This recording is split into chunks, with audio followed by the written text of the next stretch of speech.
आपल्या हक्काचं व्यासपीठ म्हणजेच कलाकुंज 24 तास। नमस्कार, आपण पाहत आहात कलाकुंज कट्टा। कलाकुंज कट्ट्यावरती तुम्हा सगळ्यांचं हार्दिक स्वागत। कलाकुंज कट्ट्यावरती आपण नेहमीच विविध क्षेत्रात कार्य करणाऱ्या कर्तृत्ववान महिलांच्या कार्याचा आढावा घेत असतो। आज आपल्यासोबत ग्रामसेविका ज्योती प्रकाश केदारे शिंदे या आहेत। या केवळ ग्रामसेविका नसून त्या मॉडेलिंग क्षेत्रात सुद्धा कार्यरत आहेत। आज आपण त्यांच्याशी गप्पा मारून त्यांच्या प्रवासाबद्दल माहिती जाणून घेणार आहोत। नमस्कार मॅडम। नमस्कार। सर्वप्रथम तुमचं खूप खूप अभिनंदन। तुम्हाला दर्पणकार बाळशास्त्री जांभेकर पत्रकार संघातर्फे वुमन रायझिंग अवॉर्ड 2024 हा जाहीर झाला आहे, त्याबद्दल तुमचे मनापासून अभिनंदन। धन्यवाद। मॅडम, तुम्हाला जो हा अवॉर्ड जाहीर झाला आहे त्याबद्दल काय सांगाल? सर्वप्रथम मी बाळशास्त्री जांभेकर पत्रकार संघाचे मनपूर्वक आभार व्यक्त करेन की त्यांनी या पुरस्कारासाठी माझी निवड केली आहे आणि या पुरस्काराचे संस्थापक, या संस्थेचे संस्थापक महेंद्र देशपांडे सर यांचे देखील मी मनापासून धन्यवाद व्यक्त करेल की त्यांनी या पुरस्कारासाठी माझी निवड केली आणि आज इथे मुलाखत घेण्यासाठी मला बोलवले। मॅडम, खरं तर तुम्ही ग्रामसेविका म्हणून ऑफिशियली काम बघता, तर हा प्रवास कसा चालू झाला आणि किती वर्षापासून तुम्ही या क्षेत्रात कार्यरत आहात? खरं सांगायचं झालं तर मॉडेलिंग हे क्षेत्र माझ्यासाठी नवीन आहे। मी एक साधारणतः 3 वर्षापासून या क्षेत्रामध्ये आली आहे। सर्वजण आपल्या सौंदर्याच्या जोरावरती आपली ओळख निर्माण करू शकत नाही। ज्याच्याकडे ज्ञान आहे तो ज्ञानाच्या जोरावर आपली समाजामध्ये ओळख निर्माण करतो, एक व्यक्तिमत्व म्हणून पुढे येतो। पण ज्या महिलांकडे ज्ञान नाही आहे पण सौंदर्य आहे, तर अशा व्यक्तींनी सौंदर्याच्या बळावर आपल्या समाजामध्ये एक व्यक्तिमत्व, आपलं स्थान निर्माण करावं, म्हणून मी या मॉडेलिंग क्षेत्रामध्ये आली। मी ज्या ठिकाणी जात असते मला मोटिवेशनल स्पीकर म्हणून बोलवलं जातं, तर त्यावेळेस मी तिथे माझा परिचय देत असताना की एक ऑलराऊंडर व्यक्तिमत्व म्हणून माझ्याकडे बघितलं जातं की एक उत्तम निवेदक आहात, एक उत्तम सिंगर आहात, हुशार आहात, तुमचं अभ्यास भरपूर झालेला आहे, तर अशा व्यक्ती तुम्ही समाजामध्ये त्या ज्ञानाच्या जोरावरती पुढे येतात। पण मग ज्यांच्याकडे फक्त सौंदर्य आहे, तर अशा लोकांनी त्या सौंदर्याचा वापर करून समाजामध्ये आपलं व्यक्तिमत्व निर्माण करावं, म्हणून या क्षेत्राकडे मी 3 वर्षापासून वळाली आहे। आणि ग्रामसेविका या पदावरती कधी नियुक्ती झाली आणि किती वर्ष कार्यरत आहात? मी 2008ला BSc ॲग्री पासआउट झाली आणि 2009 मध्ये माझं ग्रामसेवक या पदावरती नियुक्ती झाली। 2009ला पदावरती नियुक्ती झाल्यानंतर माझी आई पण या क्षेत्रामध्ये आहे, ती सिव्हिल हॉस्पिटलला कार्यरत होती आणि आई मला म्हणायची की गव्हर्नमेंट नोकऱ्या खूप सहजासहजी मिळत नाही, तर तू गव्हर्नमेंट नोकऱ्या घे आणि कर जॉईन। तर मी माझ्या आईला म्हणाले की नाही, माझं इतकं शिक्षण झालंय, मला या पदावरती काम करायचं नाहीये। पण एक समाजसेवेचे बाळकडू जे माझ्या आईमध्ये होतं ते मला तिच्याकडून मिळालं आणि मला समाजसेवा करायची होती किंवा करावी असं निश्चित असेल कुठेतरी, म्हणून मी या ग्रामसेवक या क्षेत्रामध्ये मागील 15 वर्षापासून कार्यरत आहे। तुमचं शिक्षण MBA आणि मगाशी तुम्ही बोलता बोलता सांगितलं का BSc MSc, तर एवढं उच्च शिक्षण असताना सुद्धा ग्रामसेवकाची नोकरी तुम्ही आज करत आहात, तर ह्याच्यापेक्षा सुद्धा उच्च पदाची नोकरी तुम्ही स्वीकारू शकत होता, तर ती का नाही स्वीकारली?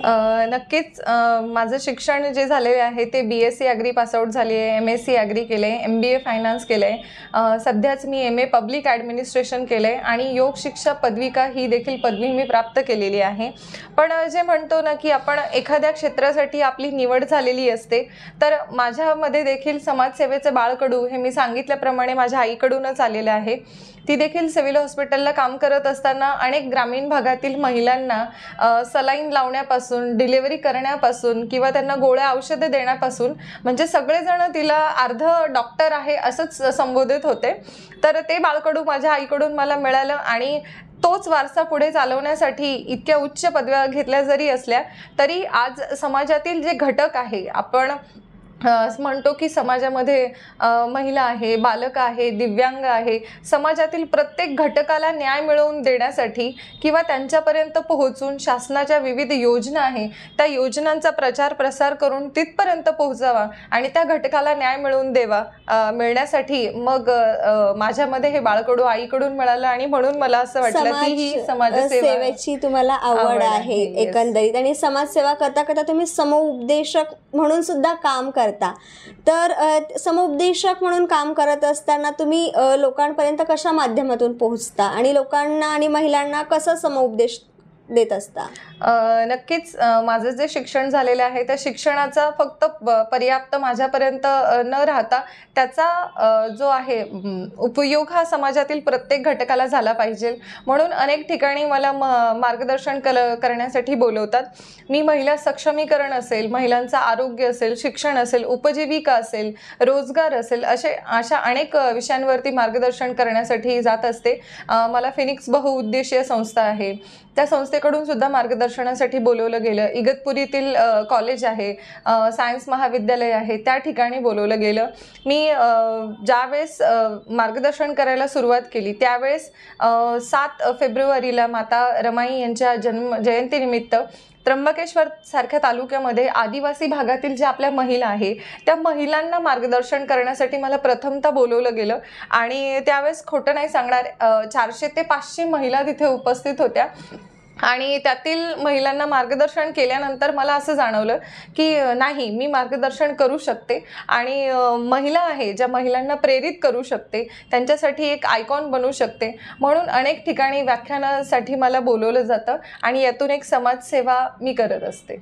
समाजसेवा करता तुम्ही ग्रामसेविका आहेत आणि आता त्याचबरोबर तुम्ही गेल्या 3 वर्षापासून सेलिब्रिटी म्हणून सुद्धा ओळखल्या जातात. या क्षेत्राकडे कसं काय वळण घेतलं अचानक? खरं सांगायचं झालं तर माझं क्षेत्र समाजसेवेचं आहे, पण मगाशी मी सांगितलं की सगळेजण आपल्या ज्ञानाच्या जोरावर आपली व्यक्तिमत्व समाजामध्ये निर्माण करू शकत नाही. तर सौंदर्य हा देखील एक इफेक्ट आहे. आपण बघतो की बॉलिवूड आहे, हॉलिवूड आहे, अशा अनेक ठिकाणी महिला सौंदर्याच्या जोरावरती पुढे येतात आणि त्यात त्यांचा ठसा उमटवत असतात. म्हणून माझ्या ज्या महिला आहेत ज्या ठिकाणी मी जाते त्यावेळेस मला त्यांना माझ्याकडे बघून एक मोटिवेट होतात त्या आणि त्यांना जाणवतं की नाही, आपण या क्षेत्रात आलं पाहिजे. तर मी या क्षेत्रात आल्यापासून अनेक महिलांनी माझ्याकडे बघून अनेक स्पर्धांमध्ये पुढे आलेले आहे आणि मी प्रत्येक माझ्या महिलांना सांगत असते की ज्या वेळेस तुम्ही या क्षेत्रामध्ये येत असतात, आपण बघतो की आपली पुरुष प्रधान संस्कृती आहे आणि या विचारांच्या याच्यात महिलांना पुढे येण्यासाठी आता समाज बदलला आहे, महिलांना स्कोप मिळतो आहे, महिला भरारी घेत आहे आणि प्रत्येक क्षेत्रात पुढे येत आहे. तर महिलांनी त्यांचं कुटुंब सांभाळून त्यांच्या घराचा, त्यांच्या कुटुंबाचा आधार घेऊन आणि मग समाजामध्ये त्यांची ओळख निर्माण करावी यासाठी मी नेहमी प्रयत्नशील असते आणि त्यातून हाच माझा एक प्रयत्न राहील. नक्कीच महिलांना प्रोत्साहित करून त्यांना त्यांच्या भविष्याकडे आणि त्यांच्या उज्ज्वल भविष्यासाठी त्यांना सपोर्ट करता तुम्ही. मॅडम, मॉडेलिंग क्षेत्रामध्ये गेल्या 3 वर्षामध्ये तुम्हाला कोणकोणते पुरस्कार प्राप्त झाले? मला 2021 मध्ये MK इव्हेंट्सचा face of Nashik Mrs Maharashtra हा पुरस्कार मिळाला. त्यानंतर दुबई इथे झालेल्या एका स्पर्धेमध्ये मला मिसेस दुबई इंटरनॅशनल क्लासिक हा अवॉर्ड मिळाला आणि नुकताच जानेवारीमध्ये दिल्ली स्थित नोएडा येथे झालेल्या SK युनिव्हर्सल इंटरनॅशनल या स्पर्धेमध्ये मला मिसेस युनिव्हर्स क्लासिक हा अवॉर्ड देखील मिळाला. म्हणजे दुबईला जाऊन सुद्धा तुम्ही रनरअप न राहता फर्स्ट प्राइज आणि विनर होऊन आलेला आहात. समाजसेवा, मॉडेलिंग ह्या सगळ्यासोबतच तुमचा छंद काय आहे? मला गायन करायला खूप आवडतं. मी कॉलेजमध्ये असताना 2004 पासून सिंगिंग या क्षेत्रामध्ये होते आणि 2014पर्यंत 10 वर्षाचा माझा सिंगिंग याच्यातला अनुभव आहे आणि मी ज्याही कॉम्पिटिशनमध्ये पार्टिसिपेट केलेले, यूथ फेस्टिवल असतील, अनेक कॉम्पिटिशन्स असतील, तिथे मला खूप अवॉर्ड्स सिंगिंगमध्ये मिळालेले आहे. त्याचबरोबर वाचन करणे आणि वक्तृत्व करणे आणि निवेदन करणे हे देखील माझं छंद आहे. तुम्ही 10 वर्षापासून सिंगिंग क्षेत्रात आहात, तर आमच्या प्रेक्षकांसाठी सुद्धा थोडंसं गाऊन दाखवाल का? नक्कीच. लग जा गले के फिर ये हसी रात हो,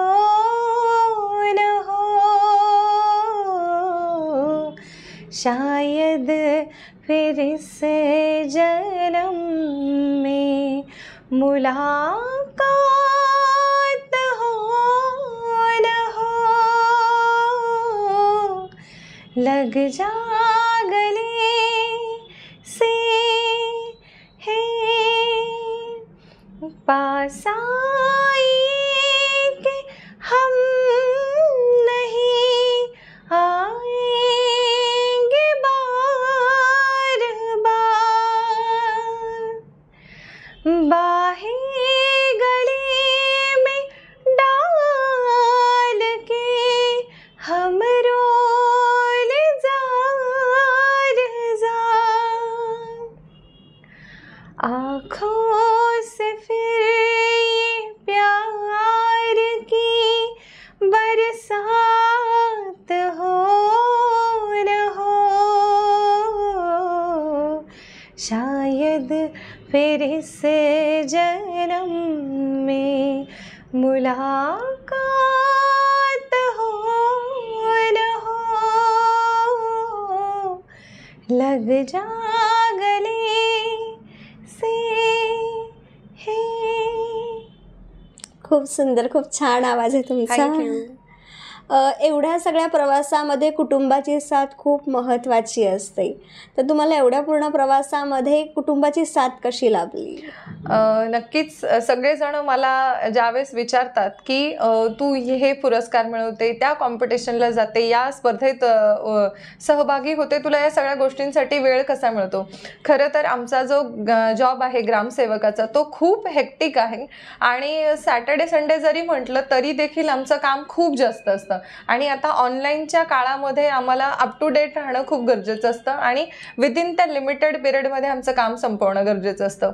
पण या सगळ्या गोष्टींमध्ये मला जो खूप महत्त्वाचा आणि खूप मोरल सपोर्ट जो आहे तो माझ्या मिस्टरांचा आहे की माझे मिस्टर सगळ्या गोष्टींमध्ये मला सपोर्ट करत असतात आणि म्हणत असतात जा तू या स्पर्धेमध्ये सहभागी हो. आणि त्याचबरोबर सगळ्यात जास्त सॅक्रिफाईस जे करतात ते माझे दोन्ही मुलं करत असतात, कारण ते 11 वर्ष आणि 9 वर्षाचे आहे.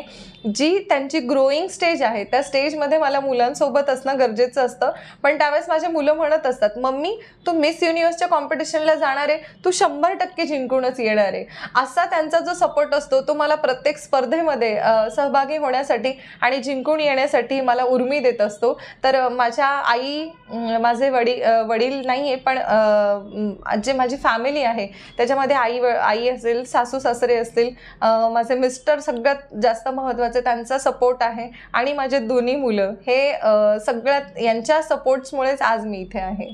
नक्कीच कुटुंबाची साथ खूप महत्त्वाची असते. पुढच्या भावी आयोजनाबद्दल काय सांगाल? आता इतके सगळे पुरस्कार घेतलेले आहेत. आताच रिसेंट मला 18 फेब्रुवारीला मुंबई येथे ग्रँड 5 स्टार सहारा हॉटेलमध्ये दादासाहेब फाळके हा पुरस्कार देखील मिळालेला आहे. आता इतके पुरस्कार घेतलेले आहेत तर पुरस्कार हा घेऊन नुसतं घरात बसायचं नसतो. पुरस्कार खूप मोठी गोष्ट आहे. ज्यांना पुरस्कार मिळतो त्यांना प्रेरणा मिळत असते आणि मी माझ्या जिथे जिथे बोलत जाते, भाषण देत असते, तिथे मी नेहमी म्हणत असते की पुरस्कार प्रेरणा देतो आणि प्रेरणेने राष्ट्र मोठे होते. तर राष्ट्र मोठे होण्यामागे आणि माझ्या ज्या महिला घटक आहे, महिला संवर्ग आहे, यांना पुढे आणण्यासाठी मी नेहमी प्रयत्नशील राहील. आणि माझं शेवटचं गोल आहे की मला एक क्लास 1 ऑफिसर व्हायचं आहे. त्यासाठी देखील माझे प्रयत्न चालू असतात. MPSC UPSCचा अभ्यास देखील मी साईड बाय साईड करत असते.